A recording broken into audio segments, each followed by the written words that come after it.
Okay, good morning everyone. This is going to be another video where I just walk through changes I've made. It's going to be the last time I do this. Next time when we're on water, I'm definitely going to do it from scratch. Um, but I just got carried away after updating voxel versions. So I've moved on to the voxel plugins P7 branch, which is not quite stable yet. So if you're watching this very quickly, maybe wait a bit.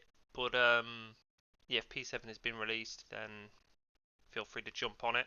And what we're going to do today is I'm going to show you some little changes I've made to the world, and I'm going to show you how to set up slope blend materials. But first thing is just going to be a little tip. Obviously, when you zoomed this far out, the lodding makes the world look very chunky and ugly. But if you want to see your world in higher definition, then highlight your voxel world, and then here in this LOD quality section, what you're going to want to do is you're going to want to update the game quality, which should be defaulting to 2 max, to 5, and then just hit this toggle here, always use game quality, and then you can see very quickly that you're seeing terrain in a very high quality. Now this is probably what I wouldn't use in the actual game because it's going to make the world generate in a high definition quite far out from the player. But it is good for getting an idea of what's going on at a distance while you're in the editor. So you can just toggle that on and off to get a better view of the world. Okay, now with that, let's have a look at the folders. I've added some extra colour to my folders to make things stand out a bit more. And I've added some more folders. So I've organised stuff. The metadata is now in a metadata folder, graphs, materials are split out even further again. We've got the mega material, and then we've got the base material here. We have a folder here called VST, and this is standing for voxel surface type asset.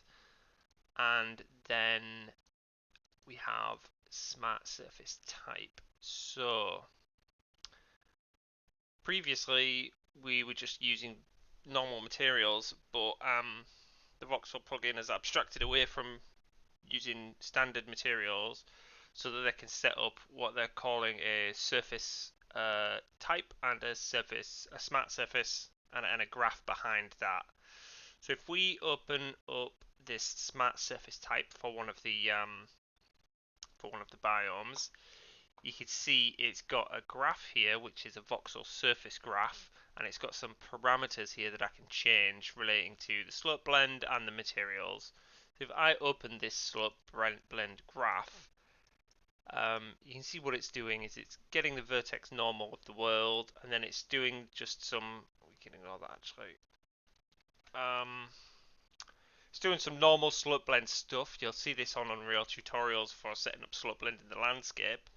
Or at least you'll see the terms sharpness and blend bias probably plugged into a world aligned blend material node. And you can see that that has been used as an alpha to swap between materials. This is a bit generic because I'm using this same graph for every biome. So it just swaps between two materials, and you can set the sharpness and the blend bias there. So I've got one of these for each biome. And again, same thing, but different material B, basically. And then if you open up the surface template, that one is pretty simply just a redirector to the original instance of the material for that biome. So when you migrate, what you need to do is open up your materials folder, find your original material instances for the biomes, and then you can right click and create a voxel surface. So that part is easy. After you've created voxel surfaces for all of your biomes, you then, sorry, voxel surface types is what I should say, because that's pretty much what it is. After you've created those, you then need to create manually the smart surfaces, one for each biome, and then you need to create the graph. So to create the graph, this voxel surface graph, you can just right click, go into the voxel drawer and click on voxel graph, and then here you can click on surface type graph. So that will create one of these graphs with an output type of surface. And yeah, it's got access to some of the nodes that you don't get in like the height graph and the volume graph. So you've got access to the vertex normal here. And then to set it up to be configurable and reusable in multiple biomes, you just create these parameters that you see here. It's really easy to create a parameter. So all I did was call the blend surface type node, plug it in, and then from here I drew out and clicked promote to parameter, named that material A, drag it back, promote to parameter, material B, and then add in this math and create the sharpness and the blend bias. And then once you've created that template graph, you can go back to your voxel smart surfaces and open them up and select the graph and set the properties. So the properties you'll want are the material that you want on the slopes. In my case, it's just called dirt, and then your original biome material. And then these parameters will probably be defaulting, and play with them at your own will. I'm not very good at materials, but it's not an awful result. So if we zoom in, we can see that we've got a bit of a blend between the dark forest material and the dirt material. And then have I got a good example of where it's both materials are sort of both on a slope? And that's a bit bad. It's one for me to investigate. And then in your graph, you need to rebuild a material buffer with the smart surfaces that we've created, the smart surface types. Blend buffer is exactly the same as the color buffer, using the same sort of masks that we've generated before, and then it's just creating a material buffer which is plugged into the surface type at the end. I should probably rename that surface buffer, really. It makes more sense. So that is that, and then there's a second step to this, because as you can see here, I've created this slope color buffer. This is identical in terms of the masks, again, to the color buffer, but it's preparing the colors that I want for the slopes. So most of it is brown for the earlier biomes, and then for the mountains and ashlands I've done a grey. So what is happening, what is happening here is that I'm creating two metadata. So you'll need to create another metadata here, which I've called slope color buffer, and that's going to keep the color that we want for the slopes. The ordinary color buffer is going to keep the color that we want for the terrain. And we've gone through creating the smart surfaces, but then there's a final step which may or may not be subject to change depending on changes to the voxel plugin. But we also need to replicate this behavior, because what it's not doing here is it's not blending the metadata. So at the moment we've got two distinct color buffers, one for the terrain color and one for the slope color. But that's not being blended in this graph.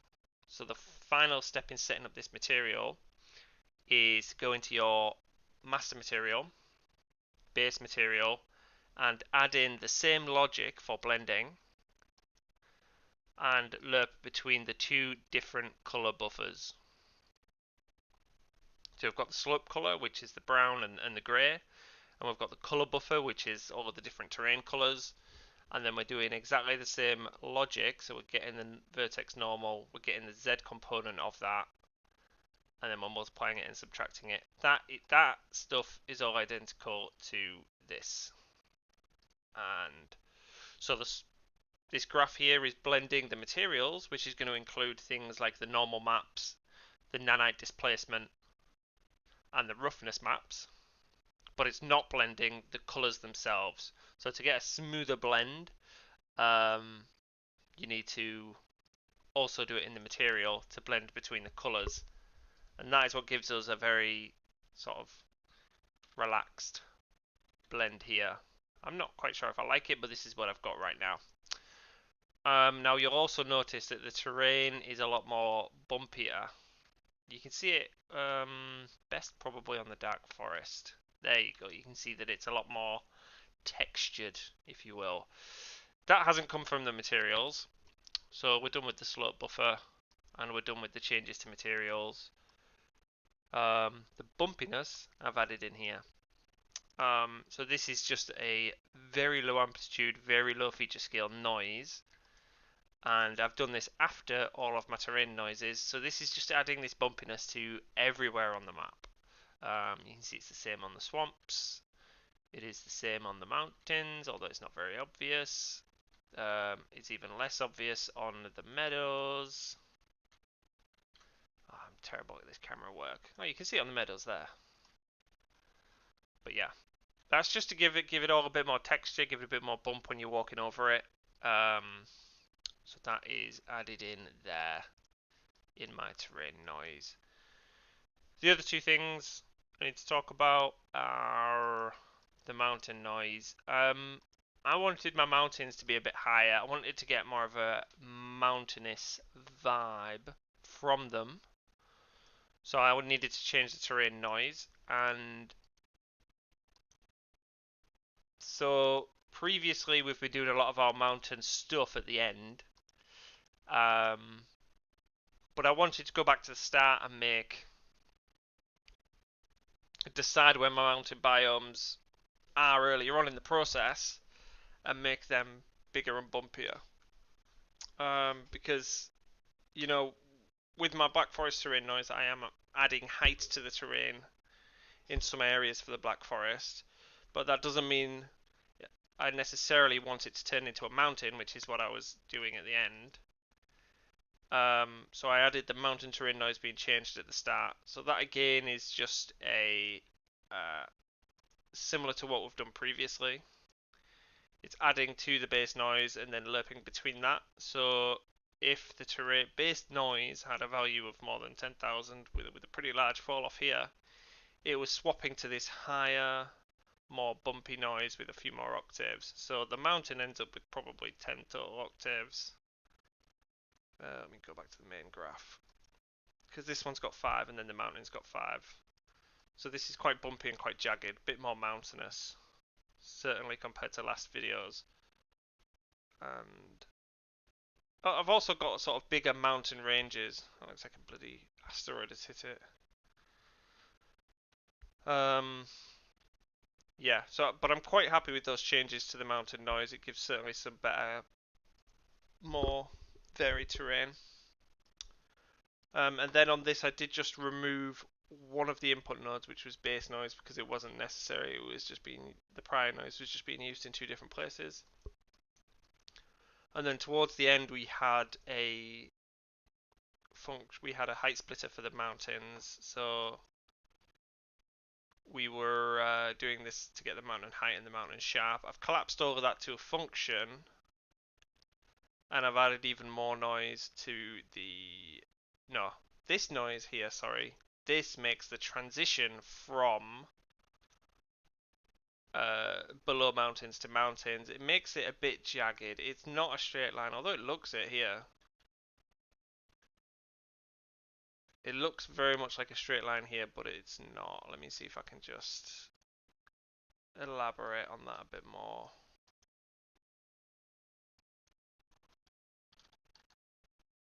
See, that is what it's achieving. It's making it a lot more jagged. But it also allows the mountain to sort of escape down into the rest of it. So I don't want it to be too different. I don't want the mountain to get too low down, because then you also end up with mountain in weird spots if you do that. But I didn't want it to be a really, really harsh line. We'll go for like 600, I guess. Then you can still see that it's making a difference, but it's not huge. And yeah, just collapsed this work to a function so that I can maybe reuse it in other places, because I am using that logic to make circles noisy. I'm using it, over here. And I'm just gonna probably use the function that I've set up instead of these to make things a bit tidier. Yeah, so that's everything I've done since the last video. The next video will be me starting on water and rivers from scratch, and then we'll also be moving into PCG from scratch. So yeah, sorry this video is probably a bit confusing navigating through the files and folders. Yeah, but I got too carried away after migrating and making sure it all worked, and I didn't record it. So thanks for watching. Let me know if you've got any comments. I can try and help you out in the comments if I've made things too confusing, and let me know what you want to see. Water next, which I will be doing 100% in front of a camera. Thanks very much, and catch you later.